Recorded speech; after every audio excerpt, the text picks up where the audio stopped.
আসসালামু আলাইকুম। আশা করি তোমরা প্রত্যেকে ভালো আছো। আল্লাহর রহমতে আমিও ভালো আছি। তোমাদের প্রত্যেককে অনলাইন রসায়ন ক্লাস করার জন্য স্বাগতম।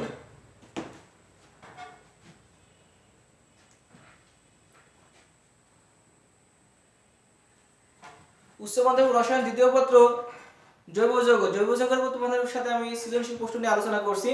আজকে চলো আরেকটি প্রশ্ন নিয়ে আলোচনা করব এবং আশা করি তোমরা প্রত্যেকে আমার সাথে থাকবে এবং মনোযোগ সহকারে প্রশ্নগুলো দেখবে বা তার সলিউশনটা দেখে নেবে। একটু দেখে নাও আজকের সৃজনশীল প্রশ্ন কি আছে। দেখো এখানে একটি সিকিউ প্রশ্ন দেওয়া আছে, ক্যালসিয়াম কার্বাইড প্লাস পানি এটি বিক্রিয়া করে উৎপন্ন করবে একটি যৌগ এবং বাই প্রোডাক্ট হিসেবে উৎপন্ন করবে ক্যালসিয়াম হাইড্রোক্সাইড। পরবর্তী পর্যায়ে যে দেখো এই যৌগ পেয়েছো, এই যৌগকে যদি হাইড্রোজেন সংযোজন করা হয় যেখানে তোমার প্যালাডিয়াম প্লাস বেরিয়াম সালফেট প্রভাব হিসেবে কাজ করবে, তাহলে আমরা কি পেয়ে যাব? সংযোজন বিক্রিয়া করলে বি যৌগ পাবো। এই হচ্ছে আমাদের আজকের উদ্দীপক। এই উদ্দীপকের আলোকে আজকে আমরা দুইটি প্রশ্ন সমাধান করব। দেখো এ যৌগ হতে, মূলত যৌগ আছে কি এ যৌগ হতে আমরা কিভাবে অ্যারোমেটিক যৌগ প্রস্তুত করব সেটি সমীকরণ সহ বর্ণনা করতে পারবে তোমরা।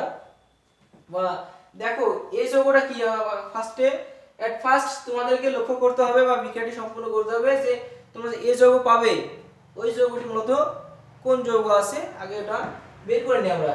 বের করার পর দেখি, চলো তোমরা বোর্ডে একটু লক্ষ্য করো। এখানে ক্যালসিয়াম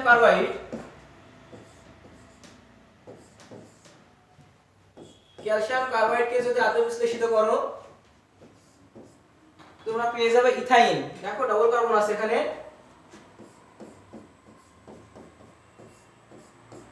ইথাইন পেয়ে যাবে এবং বাই প্রোডাক্ট হিসেবে ক্যালসিয়াম হাইড্রোক্সাইড উৎপন্ন করবে।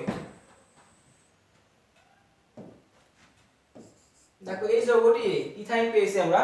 তাহলে আমরা ক্যালসিয়াম কার্বাইডকে যদি পানিতে আদর্শ বিশ্লেষিত করি তাহলে আমরা সহজেই কি এই যৌগ অর্থাৎ এখানে ইথাইন নামক একটি যৌগ পেয়ে যাব এবং এর সাথে উৎপন্ন হবে ক্যালসিয়াম হাইড্রোক্সাইড। এবার বলা হয়েছে এই যৌগ হতে তোমরা এই যৌগ হতে কিভাবে অ্যারোমেটিক যৌগ প্রস্তুত করবে সেটি বর্ণনা করো। এখন এই যৌগ ইথাইন আছে, ইথাইনকে যদি আমরা উত্তপ্ত লোহানলের মধ্য দিয়ে চালনা করি বা প্রবাহিত করা হয় আমরা বেনজিন পেয়ে যাব। আমরা কি পেয়ে যাব? বেনজিন। একটু লক্ষ্য করে দেখো এখানে 3 অনু আমরা ইথাইন নেব। এখানে উত্তপ্ত লোহানলের মধ্য দিয়ে 400 থেকে 500 ডিগ্রি সেন্টিগ্রেড তাপমাত্রা বিক্রিয়াটি সম্পূর্ণ করব। যদি সম্পূর্ণ করে থাকি আমরা কি পেয়ে যাব? বেনজিন। আমরা বেনজিন রিং পেয়ে যাব। তাহলে বেনজিন কি একটি অ্যারোমেটিক যৌগ? আমরা জানি অ্যারোমেটিক যৌগগুলো কি, সাধারণত যে সকল যৌগগুলো বলাইকার, সমতুল্য এবং 4n+2 সংখ্যক পাই ইলেকট্রন সঞ্চরণশীল পাই ইলেকট্রন বিদ্যমান তাদেরকে অ্যারোমেটিক যৌগ আমরা বলে থাকি বা বলি। তাহলে দেখো এটা কি একটি অ্যারোমেটিক যৌগ আমরা পেয়ে গেছি। তাহলে এখান থেকে দেখো এই যৌগ থেকে আমরা কিভাবে অ্যারোমেটিক যৌগ পাবো বা কিভাবে পেলাম সেটি তোমরা বুঝতে পেরেছো আশা করি। তাহলে ইজিলি খুব একটা সহজ একটা প্রশ্ন ছিল যে এই যৌগ থেকে তোমরা কিভাবে অ্যারোমেটিক যৌগ প্রস্তুত করবে সেটি তোমরা ইজিলি পেয়ে গেছো। এর পরবর্তী যে প্রশ্নটি আছে চলো একটু দেখে নিই। লক্ষ্য করে দেখো এখানে বলা হয়েছে এ ও বি যৌগ। তাহলে আমরা এ যৌগ কি পেয়েছি? ইথাইন পেয়েছি। এবার বি যৌগটি আমরা কি বের করতে হবে। এর মধ্যে কোনটি অধিক অম্লীয় ধর্মী, কোন যৌগটি সাধারণত অধিক অম্লীয় ধর্মী হয় সেটি তোমরা ব্যাখ্যা করতে পারবে। এখন চলো দেখে নিই বি যৌগটি কি উৎপন্ন করবে। দেখো আমরা এ যৌগ পেয়েছি কিন্তু ক্যালসিয়াম কার্বাইডের সাথে পানি বিক্রিয়া করো আমরা এ যৌগ পেয়েছিলাম। এই যৌগটি কি অ্যালকাইন, সেটা হচ্ছে ইথাইন। এর পরবর্তীতে কি প্রশ্ন আছে দেখো এ ও বি দুটি যৌগ আছে। এ ও বি দুটি যৌগের মধ্যে কোনটি অধিক অম্লীয় হবে সেটি ব্যাখ্যা করো বা তোমরা সহজে ব্যাখ্যা করতে পারবে। তার আগে আমরা এ যৌগ পেয়েছি বাট বি যৌগ পাই নাই। বি যৌগটি দেখে নিই, চলো যাই। দেখো আমরা এই যৌগ কি পেলাম? বেনজিন পেয়েছি। ওটা বেনজিন পেয়েছি। এর পরবর্তী পর্যায়ে যে বি যৌগটি আছে লক্ষ্য করো এখানে এই যৌগটি আমরা কি পেয়েছিলাম? অ্যালকাইন। এটা একটা ইথাইন, এর সাথে হাইড্রোজেন সংযোজন। আমরা জানি কি যখনই ট্রিপল বন্ড বা ডবল বন্ড থাকবে কোনো বিকারক যুক্ত হলে সেখানে অপেক্ষাকৃত দুর্বল বন্ডকে আক্রমণ করে। যখন আক্রমণ করবে কি বন্ড ভেঙে যাবে। যখন বন্ড ভেঙে যায় তখন কি ঘটে লক্ষ্য করো, আমরা মূলত কি এখানে H ছিল, এখানে H আছে, বাট এখানে ট্রিপল বন্ড ছিল। যখনই বিকারক যুক্ত হয়েছে একটা বন্ড ভেঙে যাবে। যখনই বন্ড ভেঙে যাবে কি হাত ফাঁকা হয়ে যাবে, এই ফাঁকা হাতে কি আমরা হাইড্রোজেন বসিয়ে দেব। তাহলে আমরা কি যৌগ পেলাম, দেখো এখানে আমরা বি যৌগ পেয়েছি, আমরা বি যৌগ পেয়ে গেলাম। এবং এই বি যৌগটি তোমরা কি পেয়েছো বলতে পারবে? বি যৌগটি মূলত ডবল বন্ড থাকে, এটা কি অ্যালকিন, এবং এটি কোন অ্যালকিন? এটি ইথিন। তাহলে আমরা এ যৌগ পেয়েছি ইথাইন, বাট বি যৌগ পেয়েছি ইথিন। এই দুটি যৌগের মধ্যে কোনটি অধিক অম্লীয় হবে সেটি তোমরা ব্যাখ্যা করতে পারবে। একটু মনোযোগ সহকারে দেখে নাও, এখানে দুটি যৌগ আছে এ ও বি। এ ও বি এর মধ্যে এ যৌগটি হবে অধিক অম্লীয়। এর কারণ কি? এর কারণ যদি আমরা ব্যাখ্যা করি তোমরা সহজে বুঝতে পারবে। এখন তোমাদের বললাম কি এ যৌগটি হবে অধিক অম্লীয়। এখন এ যৌগ কি ছিল? এই যৌগটা যদি আমরা দেখো দুইটা পার্টে বিভক্ত করি, ফার্স্ট এ যৌগটি এখানে C2H2 আমরা সংকরীকরণ পড়ে এসেছি ফার্স্ট ইয়ারে। এখন সংকরীকরণ তোমরা দেখেছো, যখন অসম্পৃক্ত হাইড্রোকার্বন বা অসম্পৃক্ত যৌগ ক্ষেত্রে যখন তোমার এটা কি ঘটবে, sp সংকরীকরণ ঘটে, s এবং p 50-50 অনুপাতে বিদ্যমান থাকে। এখানে সেটা লক্ষ্য করে দেখো, এর সংকরীকরণ ঘটে কি sp সংকরীকরণ ঘটে কার? ইথাইনের।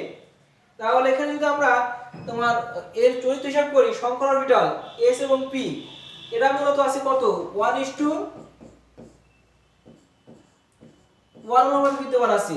যদি এখানে এটা 50 হয়, এটা 50 হবে, এটা 60 হলে কিন্তু ওটা কি 60 হবে না। এক অর্থাৎ এটা আমরা জানি সম্পূর্ণ যৌগটি হবে 100%, সেজন্য এটা কি 50-50 অনুপাতে বিদ্যমান থাকবে।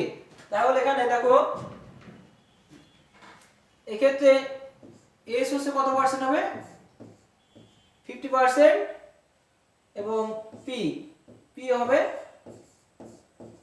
50%। তাহলে আমরা সংকর অরবিটাল লক্ষ্য করে দেখতে পাচ্ছি, আমরা প্রত্যেকে এবার দেখো আমরা প্রত্যেকেই দেখতে পাচ্ছি এখানে S ও আছে কি 50% এবং P ও আছে 50%।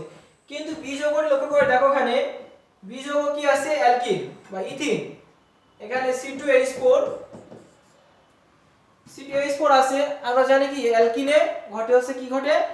sp2 সংকরীকরণ ঘটে। তাহলে এখানে মূলত কি ঘটবে? sp2 সংকরীকরণ।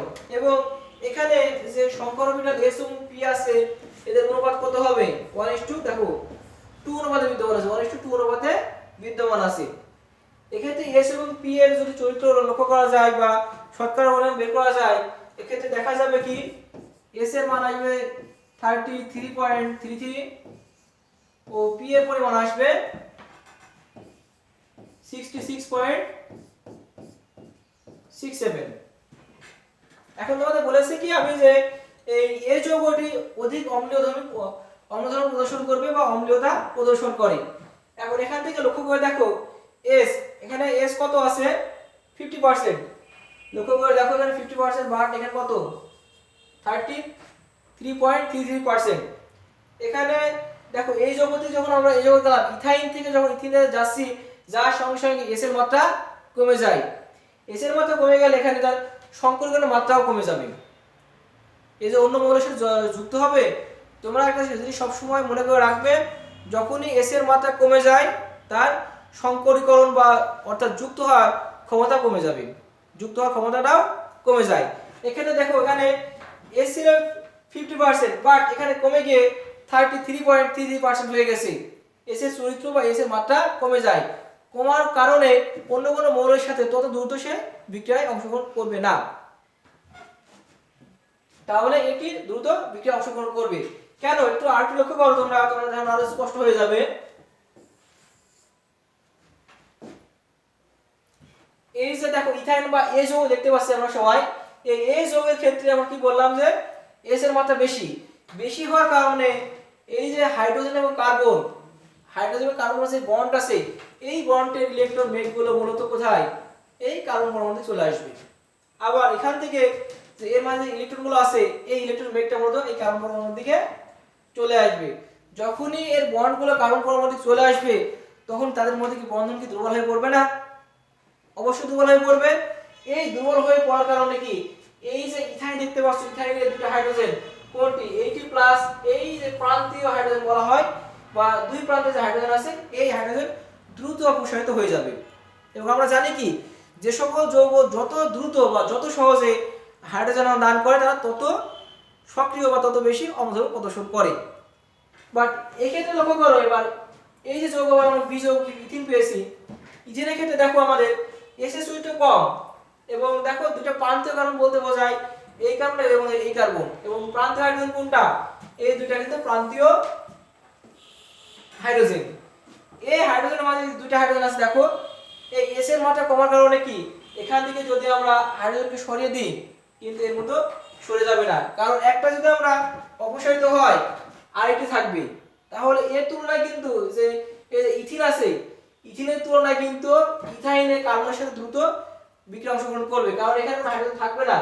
বাট এখান থেকে যদি একটা হাইড্রোজেন সরিয়ে নাও আরেকটা হাইড্রোজেন থাকবে, মানে এটা কিন্তু সরাতে হলে দুইটি স্টেপ অনুসরণ করতে হবে। কিন্তু বাট এটা সরাসরি কার্বনের সাথে যুক্ত হতে পারবে, কারণ এর সম্পর্কের মাত্রা বা এস এর মাত্রা বেশি বেশি হওয়ার কারণে এর দ্রুত কি ইলেকট্রন দান করছে। কেন দান করছে? এই ইলেকট্রন মেটা দ্রুত কোথায় কার্বনের দিকে চলে যায় আর বন্ধন দুর্বল হয়ে পড়ে। বাট এক্ষেত্রে এসে দেখো এই কার্বন থেকে হাইড্রোজেনের যে বন্ডটি আছে এই বন্ডটি অত দুর্বল হয়ে পড়ে না, আর না হওয়ার কারণে এটির তুলনায় ইথিনের তুলনায় ইথাইন অধিক অম্লধর্মী প্রদর্শন করে। এখন একটা বিক্রিয়া লক্ষ্য করো তোমরা, তাহলে আরো ইজি বুঝতে পারবে। যদি আমরা টলান বিকারকের সাথে ইথাইনের বিক্রিয়া করাই,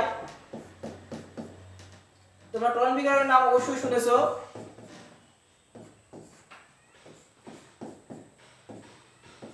ডাইঅ্যামিন সিলভার নাইট্রেট দ্রবণ, দেখো ডাইঅ্যামিন সিলভার নাইট্রেট দ্রবণ। তোমাদের বললাম কি আমি যে এই যে কার্বন আছে এবং হাইড্রোজেন এর মাঝে যে ইলেকট্রন মেঘ, এই মেঘগুলো কি দ্রুত কি কার্বন দিকে যায়, যখনই যায় কি বন্ড দুর্বল হয়ে পড়ে। এমন মতন এটাও দুর্বল হয়ে যাবে, এটাও দুর্বল হয়ে পড়বে। এই দুর্বল হওয়ার কারণে এই যে সিলভার দেখতে পাচ্ছ এটাকে বলা হয় টলেন বিকারক বা ডাইঅ্যামিন সিলভার নাইট্রেট। এর সিলভারটা কোথায় একবার এর সাথে এবং পরবর্তী পর্যায়ে আবার এই হাইড্রোজেনের সাথে যুক্ত হবে, যুক্ত হয়ে এটা কি সিলভার দ্রবণ সৃষ্টি করবে। তো যৌগটি কি উৎপন্ন করবে দেখো এখানে ট্রিপল বন্ড, এখানে সিলভার এখানে সিলভার। দেখো দুটো হাইড্রোজেনকে দ্রুত সরিয়ে ফেলবে বা তার স্থান দখল করে নিয়েছে এবং এসে এতে এরপরে বাই প্রোডাক্ট হিসেবে উৎপন্ন করবে অ্যামোনিয়াম নাইট্রেট এবং অ্যামোনিয়া গ্যাস উৎপন্ন করবে। এভাবে মূলত তোমাদের কাছে বলা হয় যে অ্যালকাইনটা অধিক অম্লীয়, কারছে ইথিনের চেয়ে। আশা করি তোমরা প্রত্যেকে এই যে অম্লধর্মী বা অম্লধর্ম কেন বেশি হয় এটি বুঝতে পেরেছো। আমি আরেকটি শর্টকাটে বা একটি সহজে আরেকবার বলে নিই, তোমরা একবার মিলিয়ে নাও।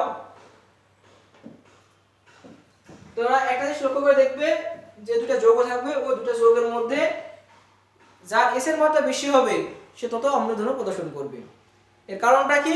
কারণ হচ্ছে এস এর মাত্রা বেশি হওয়ার কারণে লাস্টে যে কার্বন এবং হাইড্রোজেন থাকবে তাদের মাঝের বন্ড দুর্বল হয়ে যায়, আর দুর্বল হলে কি সহজে ইলেকট্রন দান করে বা হাইড্রোজেন দান করবে, সে সহজে অম্লধর্ম প্রদর্শন করে। কিন্তু এক্ষেত্রে দেখো এস এর মাত্রা কম হওয়ার কারণে এখানে লাস্টে প্রান্তীয় কার্বন নাই বা সরি প্রান্তীয় হাইড্রোজেন একটা নাই, এরপরে দুইটি আছে, দুইটি হওয়ার কারণে এটি একটু পরে বা একটু আস্তে আস্তে কি করবে বিয়োজিত হবে বা হাইড্রোজেন দান করবে। এই আস্তে আস্তে বা একটু যদি স্লো গতিতে যদি তোমাদের হাইড্রোজেন দান করে সেটা হবে মৃদু অম্লীয়। দুটি অম্লধর্মী বাট এটিতে প্রান্তীয় হাইড্রোজেন থাকার কারণে এটি দ্রুত দান করবে, আর এখানে কোনো প্রান্তীয় হাইড্রোজেন না থাকার কারণে একটু আস্তে আস্তে আংশিক পরিমাণে বিয়োজিত হবে বা দান করবে। এই জন্য বলা হয় এটিকে অধিক অম্লধর্মী এবং বিকে বলা হয় কম অম্লধর্মী। আশা করি তোমরা এই প্রশ্নটি বুঝতে পেরেছো। আজকে যে দুটি প্রশ্ন নিয়ে আলোচনা করলাম যে এ যৌগ হতে কি হবে তোমরা অ্যারোমেটিক যৌগ পাবে, এবং পরবর্তী যে প্রশ্নটা দেখতে পাচ্ছ এ ও বি এর মধ্যে কোনটি অধিক অম্লীয় সেটি বিক্রিয়া সহ তোমাদের সাথে আলোচনা করলাম। আসলে আজকে মূলত আমাদের এই প্রশ্নটি ছিল যে একটি সিকিউ ছিল, এই সিকিউর আলোকে আমরা দুইটা প্রশ্ন সমাধান করলাম। এবং এই আলোকে তোমরা যতগুলো প্রশ্ন পাবে সবগুলো তোমরা সলিউশন করবে। এবং সলিউশন করার সময় যদি কারো কোনো প্রবলেম থাকে তোমরা অবশ্যই আমাকে জানাবে। আশা করি তোমাদের সমস্যা সমাধান করার চেষ্টা করব। এবং এতক্ষণ তোমরা প্রত্যেকে ধৈর্য সহকারে আমার ক্লাস করার জন্য তোমাদেরকে অসংখ্য ধন্যবাদ। এবং প্রত্যেকে ভালো থাকো, সুস্থ থাকো। আল্লাহ হাফেজ। এবার বুঝা গেছে?